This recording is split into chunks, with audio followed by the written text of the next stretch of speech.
ci sono anche strumentazioni che possono essere di supporto alle forze dell'ordine, Tipo? di supporto, non forze dell'ordine, alla polizia Tipo? municipale, sempre che l'amministrazione comunale gliele metta a disposizione. Abbiamo Tipo? questi strumenti che vengono utilizzati Tipo? e sono i droni. I droni hanno una capacità minuziosa di arrivare a verificare le strade, le vie, stando in stazione della polizia municipale. Questo lo sta facendo il sindaco Dettoni?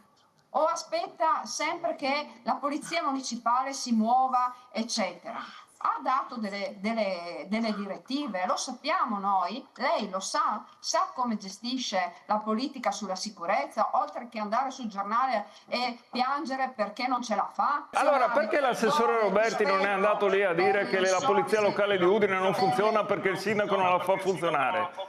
Allora cos'è? Ha preso in giro la gente? In un saluto istituzionale Sì. io denigro le forze dell'ordine? Le forze dell'ordine fanno quello per quale vengono avrebbe dovuto ringraziare 2 volte le forze dell'ordine perché stanno facendo qualcosa oltre a quello che gli chiede l'amministrazione comunale, ma non l'ha fatto perché evidentemente non poteva farlo. Quindi non vanno denigrate anche in una situazione in cui ci sono dice di queste denigrarli? difficoltà che non Li vengono denigrate gestite. voi che dite che non fanno il loro lavoro, io dico che sono pochi.